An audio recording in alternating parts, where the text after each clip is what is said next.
What's going on, everyone? Vampyr Gaming here, and today we're going to be talking about OP-12 Legacy of the Master, which just released this Friday in Japan and releases for us in August here in the West. So, OP-12 is a set that adds a wide variety of new leaders like Zoro, Sanji, Koala, Rayleigh, and others. This set is so far incredibly hyped in terms of just overall like what it adds to the meta. There's allegedly adds a lot of flavor like the Kuzan Leader and just overall potential there. So in today's video, we're going to be talking about the meta so far. So we're going to take a look at technically, so like, it's the same rules here. So there's a CS that just happened in Asia, but it was not OP-12, right? Like, these sets become, quote, tournament legal 1 week after release. So we'll get some more data then, but of course, every store is hosting their own events right now, standard battles and the such, just their regular locals. And we get a little bit of data from that. So we're going to take a look and see what Asia is doing right now. So consider this like day 0 of OP-12. So first off, we're going to take a look at a couple of stores. First one, of course, being Shumai Cup. Shumai Cup has a ton of participants and typically has larger events. And so we get to kind of see here, they had 78 participants. Green Zoro was the most represented, with, of course, cards like the 5-drop Tashigi being added, and then blue, purple Luffy, and then behind that, green, purple Luffy. So, of course, the Zoro deck is incredibly strong and maybe the new face of green leaders. And that seems to be where all of the excitement is. Of course, he has a plethora of support that you just typically don't see when a leader is released, unless your name is Monkey D. Luffy. But with that support, and then, of course, just all the existing green cards, it seems like he's incredibly popular. We'll see a little bit of a different trend in some others, but this is just like base data here. You can kind of see just how things are represented. You, of course, see Kuzan being the 4th. Little bit of Shanks with that new 4-drop coming. A small little Odin, Bello, and just some other things. But yeah, so Green Zoro is incredibly popular. And then we have, of course, here the top distribution. Many of the players advanced their skills. And it's just citing, I believe that these are like the top decks that performed the best. And then Blue Kuzan and Blue Purple Luffy seems to have brought it home. And we get like, yeah, we just see this. And then apparently an Ace. So maybe Ace is back. He really hasn't got any support. He's just like red. So do with that what you will. But yeah, we see here. And then we're going to take a look at another tournament. So this, of course, was a tournament held by One Happy TCG. Another very well-known shop in Japan. And we can kind of see here from their participants, Blue Purple Luffy still dominating. But we see a solid amount of Green Zoro, Blue Purple Sanji, which we didn't see before, and then of course Bonnie, then Purple Luffy. So huge there, and then we kind of just look at the number 1 Blue Purple Luffy, Zoro, Sanji, Bonnie, and Green and Purple Luffy. Blue Purple Luffy continues to hold the number 1 spot. Red Rayleigh had also played an important role. And then, of course, there was apparently an undefeated Calgara. We will talk about Calgara. So we're just going to, you kind of see here, they show you the top tables, get a good look at, like, what they're playing. Apparently, Sanji's playing Magellan. Magellan's never bad. We see, of course, the Zoro battles, things like this. So really cool to see and a lot of insight here. But let's go ahead. We're going to kind of take a look at some deck lists. So here, of course, we have someone. They're saying that they just haven't lost yet with this. They played in an event and haven't lost. Got a ton of traction. So, of course, the big notes are, of course, the searchable Perona, which also allows you to search things like, I want to say, I can't remember. I don't think this Tashigi's Slash, but I think it is. But maybe it's the Smoker that's Slash. But you can search Cavendish, which is huge. You can search the Tashigis, which is huge. One surprise Hody, but of course the Mihawk, which is also searchable, which I think really kind of just plays into all of this. This Mihawk is an incredibly powerful card. This card, a lot of people are talking about it. It is a promo that we will probably never see until 2030 here in English. So a lot of people are preparing to use the structured deck X-Drake, as they are similar in what they do. This is a 2K. All right, and then we, of course, see all these other cards. But yeah, so like this, The Mihawk adds a lot of hype. We, of course, see this 9-drop Shanks. Again, searchable. All these boss monsters just being searchable, I think makes this incredibly powerful. And so this is one of the lists. And then we kind of go over here. So Kuzan has won a standard battle. It shows up as Starbucks because it's like the same initials as SB. It just translates to Starbucks through Google. So... but you, of course, have the little Zoro that you can win. We get, like, kind of a peek. No actual deck lists, but they do have a note. And so for those unfamiliar with what note is, it really is just kind of a platform where they talk about cards. And it's kind of like Metafy, but a lot of people upload content for free. I'll kind of make... Oh, here's the list. I'll kind of make... So this is what they played. Something on this a little bit later, because I think it's the most undervalued resource here for those unfamiliar. But we see this here, so you can, of course, see the Garp. This is essentially their and arguably better Mihawk, so it's kind of like... And you get to play 18 Dawn for on 8, and potentially freeze a body, this or that, and it's really good, I think. And then, of course, we have a larger scale tournament here. 48 participants. Black Lucci takes it all, but there are some really good decks here overall. So we, of course, still see him taking that Tenzan approach. And we have, like, the Jack, you know, this. No Uda, which was interesting. But, of course, the man shares, which are really just Rebecca's. So, you know, this is playing 7 Rebecca's. Oh, there is the Uda. But, yeah, so we have this here winning. Then we have Rayleigh. Rayleigh came in second place, which I think was just, like, a huge thing.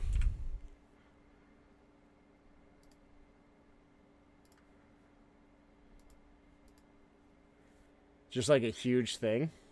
And so, yeah, you can see Sanji, but then, of course, the new. But it doesn't really even play any of the new cards besides his events.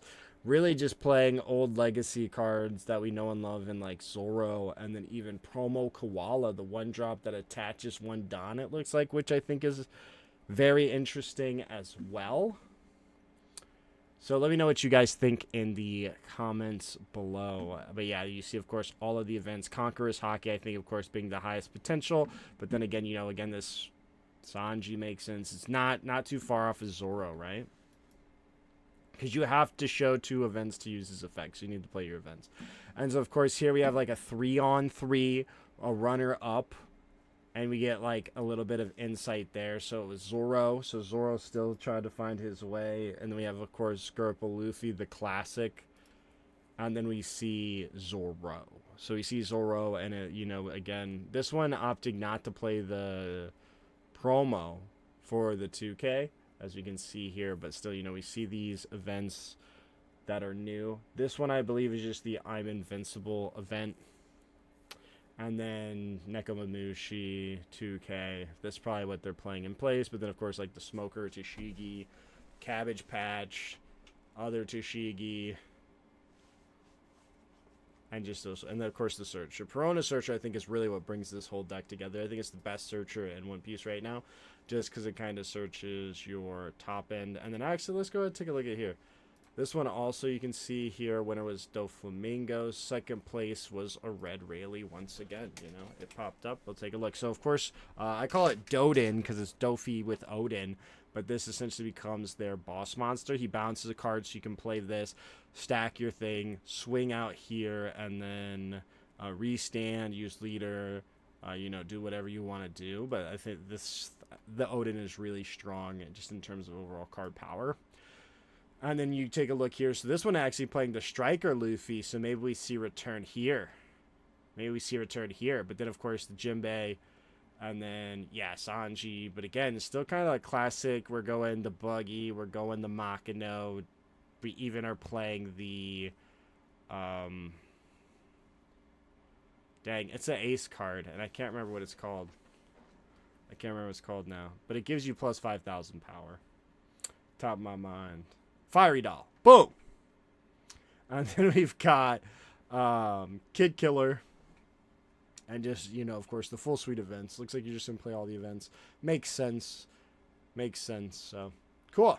And then we've got third place. It looks like, again, Kuzan. Kuzan really trying to make his way here. The Iceman himself. It looks like this time they opted for a little bit of a pacifista engine, which I think is incredible. I think Sentomaru, I think, like, if you're not playing against Lucci and removal, the Sentomaru package searches your deck and plays a card and allows you to get knowledge that you previously couldn't. And I think Sentomaru-kun is just completely underrated. So incredible to see that. And it looks like they aren't even playing 8 Garp, which is even more. Oh, there he is. Okay, I was like, I can't recognize the alt. So he's playing 2 Garp, one of the Rush Luffy. So incredible there. And then we look here, and we'll see it looks like another Kuzan, and then a Koala. Probably the first Koala I've seen. Do they mention the Koala? Okay, so these are teams, I think.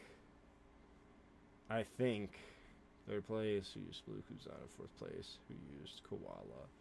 And at 9, who used Blues. I don't know.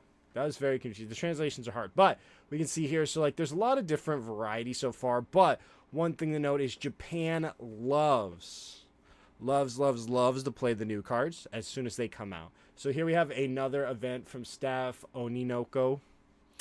And you see here, of course, Blues on. So this is a 3-on-3 runner-up. We've got Kuzan.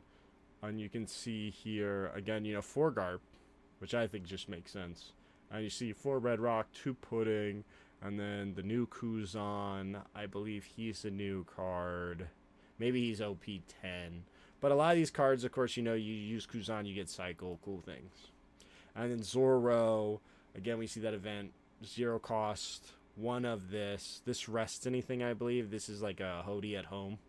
And this one, of course, opting not even to play Hody, but a sneaky Arlong in there, because if I'm not mistaken, this Arlong is Slash. And then, yeah, we'll see these, the Tashigis. Pretty. We're seeing, like, kind of like a standard across them. Like, there's definitely a Zoro core. And then here we have another Zoro. They finished 7-1 in an event. We see them playing the Bonnies. We also see them playing Paradise Waterfall, which I think is the first time a lot of people have been talking about this card.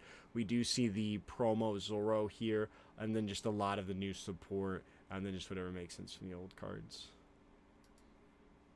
And then here we have another event here. This is somebody they played. You can see they played against the green Zoro. They got second. It was Lucci.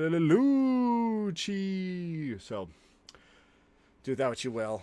I think it's funny that Lucci kind of now just plays these Bartolomeos. It's just, I'm sure it's just a fetchable 2K, but it is a blocker in a pinch. And yeah, still pretty standard. The Tenzons, Uda, no Uda. No Uda playing the Weepy Toshi. And we go here, Zoro 8-1 finish at a CS. Yeah, they said the shield 5 are the strongest. I'm assuming it's just the search for the 5s. Probably refers to like one of these, maybe the Kappa. But yeah, we've got this. So of course, this being option for a 2K, it seems. And then yeah, pretty standard. Only 2 of these, and his least amount of these new events we've seen. And yeah, Blue Kuzan, Blues on. So this one is somebody playing it. They got first, and it looks like in finals they got top 8.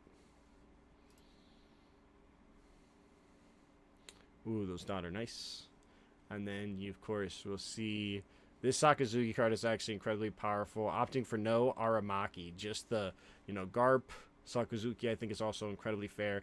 The Gum Gum Giant at home. And, of course, we got these Red Rocks. So this is, you play this, you discard a card, you get 4,000. But because of Kuzan, you get the draw card. So it's like, really just cycle 1 card. And then we have a Rayleigh. So this Rayleigh was X1, and it looks like they lost in top. And we see here favoritism towards the Straw Hat package going Nami, Buggy. And then we see the Boa, and we see the 2 cost lines. So this one's way more unique than the other lists that we've seen. Not opting for the 2 cost. But we see here, then, of course, Jinbei, the new Luffy's, and then, of course, the full suite of new packages.